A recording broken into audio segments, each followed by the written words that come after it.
Here I tell my fishery management class that there are 4 reasons for stocking fish. The first 3 reasons are right out of the textbook. To establish a population, to get a certain fish in an environment where it doesn't already exist. Second is to maintain a population. If the fish that are in there can't successfully reproduce, we might stock them to sustain the population. The third reason is to increase the number of fish in a population where it is a self-sustaining population, but there just aren't enough fish to meet management needs. We call that third type of stocking supplemental stocking. Those reasons are right out of a textbook. The fourth reason, not in any textbook, is to satisfy the perceived needs of anglers.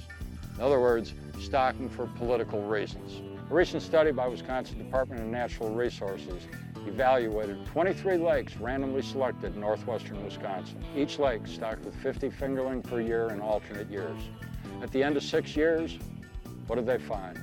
Biological assessments conducted in the fall indicated significantly more young-of-the-year walleye in the stocked lakes. Significant, but what was the effect?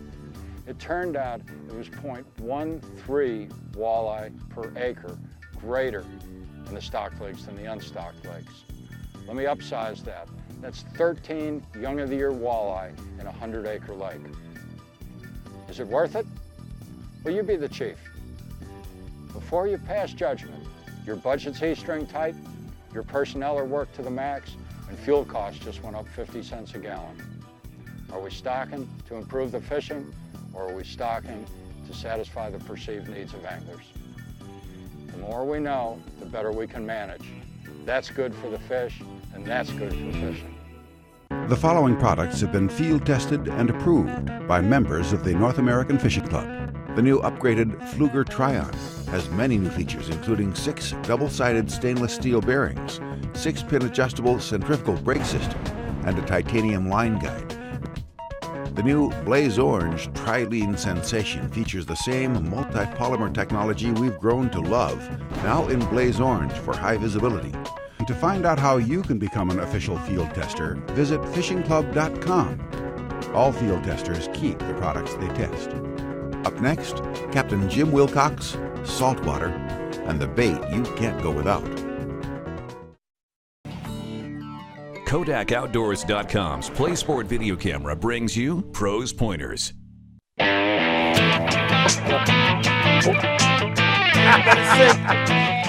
One of the biggest fears of any fishing guide is running out of bait, or worse yet, having to sit around the marina and wait for the shrimp truck to show up in the morning.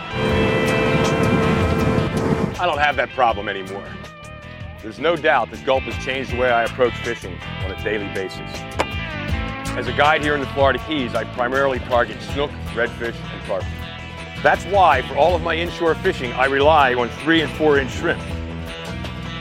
One of the first things you'll notice when you take these babies out of the jar is they're real soft and fresh and pliable. My tip to you is to put them on the jig before you leave the dock. That way when you get to your spot 20, 30 minutes later, you're ready right away if the fish are there and they've hardened and stiffened around the jig a little bit, and they're gonna last a little bit longer for you. First thing you'll notice when you throw one of these 3- or 4-inch shrimp out there is every little fish on the flat is attracted to it. You're gonna feel a little bump, boom, boom, boom, boom, boom. That's not necessarily a bad thing. What you're doing, you're creating a feeding frenzy. Remember, little fish attract big fish, and that's exactly what we're doing with these baits. All the little fish in the flat are keying on it. Some of them are banging on it. That's gonna attract the species you're targeting. One of the great things about these baits is there's 2 different ways to fish them.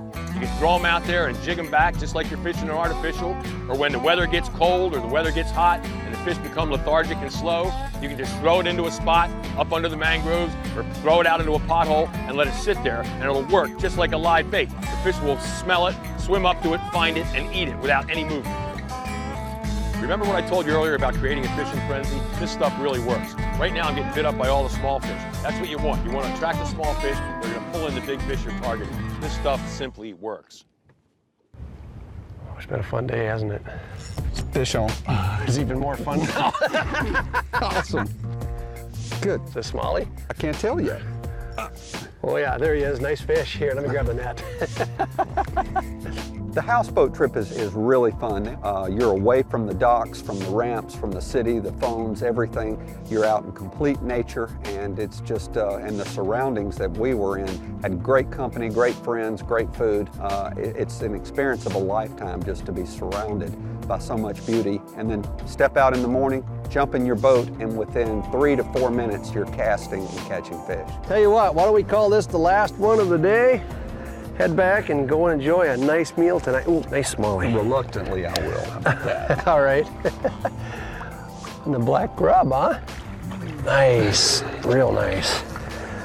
Look at that. Beautiful fish. Ah, the last bass of the day. One of the greatest things today for me was to watch Rainy Lake unfold in hunter's eyes.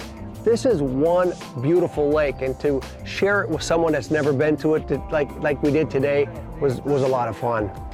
First walleye, some beautiful smallmouth. Great day on the water. Can't ask for any more than that. First houseboat trip. I'll let him go. That sounds great.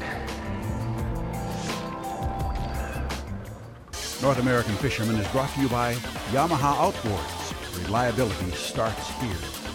By Abu Garcia for life.